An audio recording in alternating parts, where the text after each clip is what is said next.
Deputies, today we have a different video for you guys.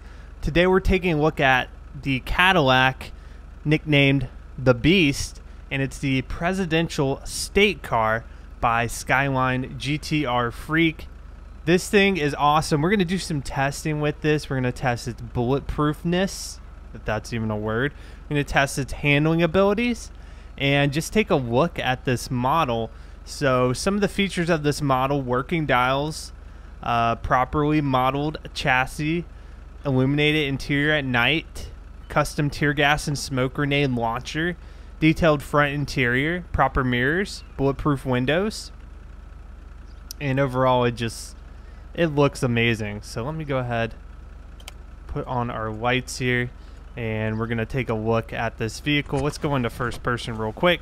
The latest limousine, known as the Beast, has a foam-sealed fuel tank that won't explode even with a direct hit.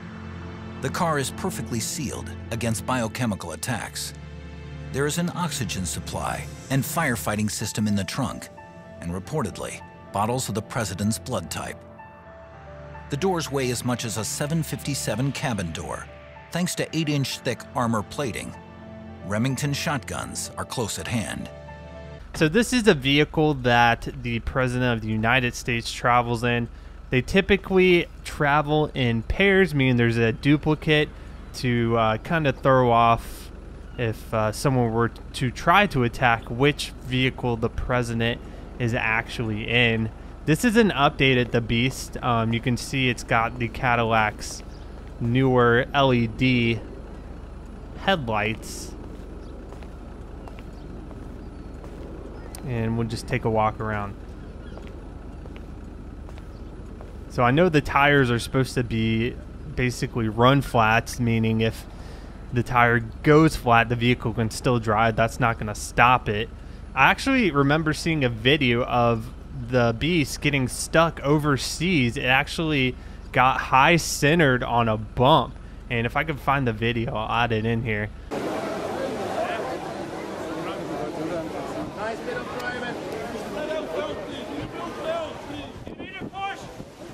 But that's a pretty big security fall, and it's just so heavy. It's massive.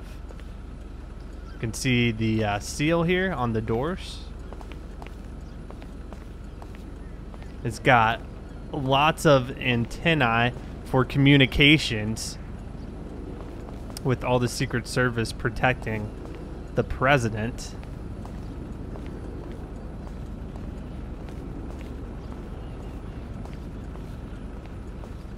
Alright, let's take a look at the interior, then we're going to open the trunk and everything and see if there's anything cool in there. The interior of the car is just so well modeled out. Really beautiful. Back there is where the president would stay. Alright, here's everything opened up. Here's the engine. Now I'll try to find some information on the exact engine, but I know it's a very hefty engine. The fuel economy of this vehicle is absolutely horrendous, but that's not the purpose of this car. You can get another look here at the back. It actually seats, looks like 4 people. Now in the trunk, it doesn't look like we have anything else. Alright, so now that we've taken a look at the vehicle, we're going to go to some handling tests to see how it drives in case the president is being pursued by an opponent. I'll also mention this vehicle is non-ELS, meaning you can turn on the lights but the sirens come on automatically. You can remedy this by installing a mod that lets you control the siren independently. We'll start off by doing an acceleration test. We'll see what speed this can get up to and how quickly. Alright, let's just warm up our tires a little bit. There we go. And I'm going to slam on the accelerator in 3, 2, 1, go. So we're taking off. I mean, it moves at a pretty decent pace considering the size and weight of the vehicle. We just hit 60 miles per hour. Still accelerating. We're going to see if we can hit a top speed here.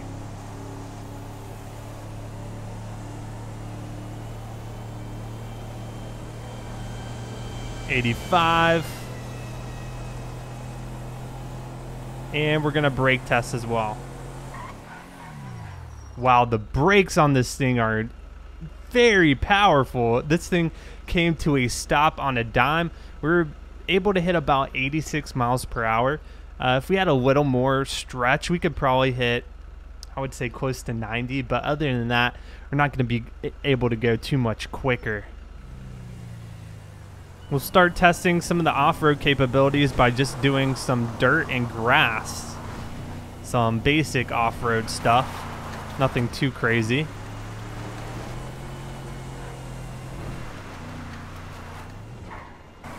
Seems to handle it pretty well.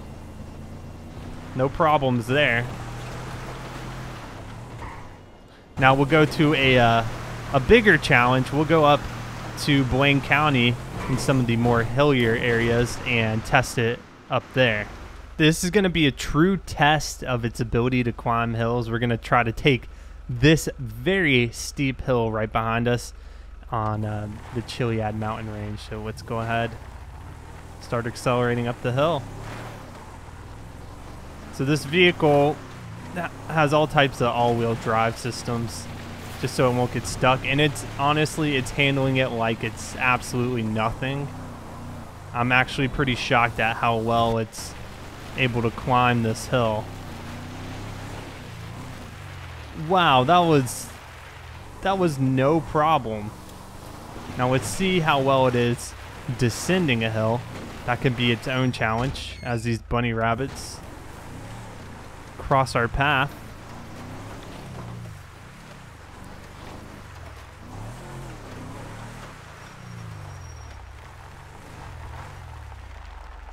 Now the chances that this vehicle would be anywhere on this type of terrain in a real life application is pretty much non-existent.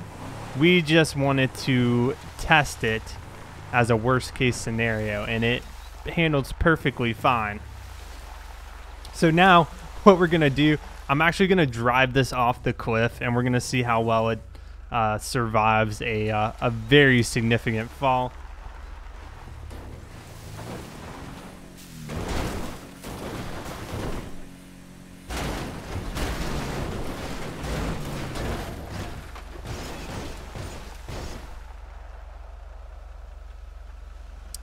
It definitely survived it. Let's go ahead and take a look at the damage here. It's still drivable.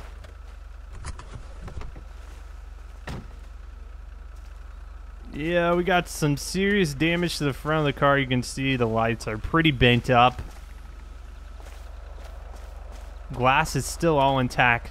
A lot of damage here to the side mirror. On the back side, same thing. Some quarter panel damage as well. But still drivable. It could get us out of a bad situation still. We're now going to try some light water applications. I'm going to try to drive through some of the shallow parts of the ocean and see how well it can actually handle navigating this.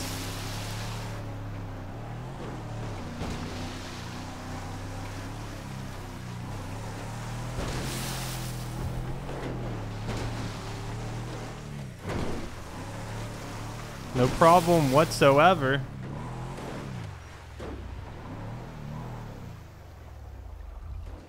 And I just flooded it, so like most cars, it is not completely waterproof. To demonstrate how the ballistic glass works, owner Mark Burton shoots the same transparent armor that is in the SUV at 20 feet, 5 times the Magnum.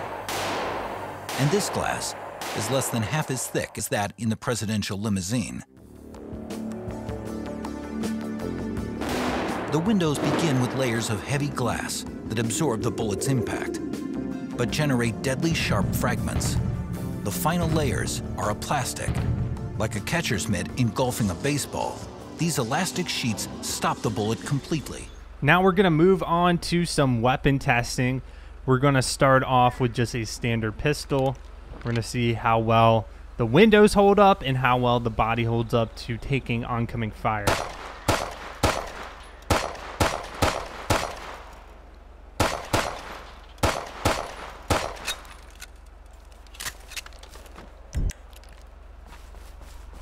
take a look.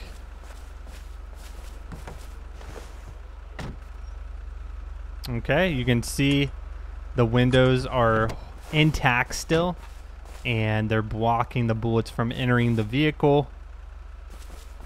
Very impressive. Let's go now to a carbine rifle, and we're going to test how well this one is able to hold up.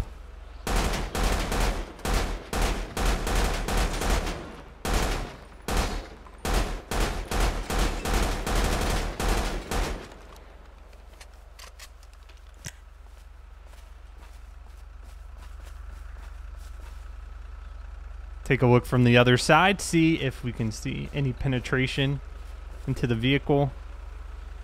And perfectly fine. You can see nothing has entered.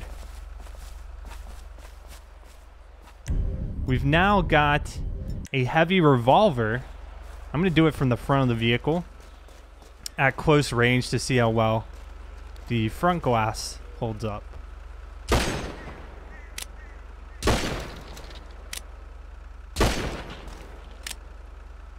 Now this is probably one of the more powerful handguns.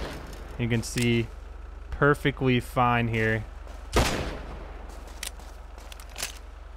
Nothing still has entered.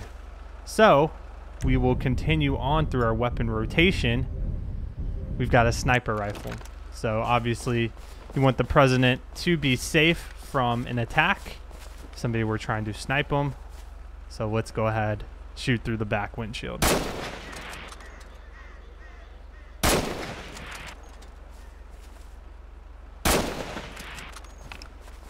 Completely protected. You can see the vehicle is still running, no problems. And we'll go to one of the bigger things we have, or I should say something with the most explosive capability. We have compact grenade launcher.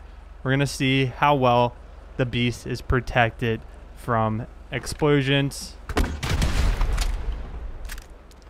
Glass is still intact.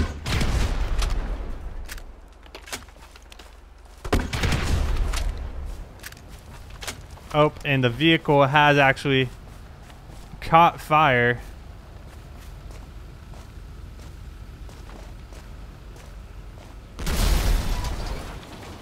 And exploded. So it could take a few different explosions, but past that, not so much. So, guys, I hope you enjoyed our testing of the beast. If you enjoyed the video, make sure to leave a like, and I'll see you guys on the next patrol.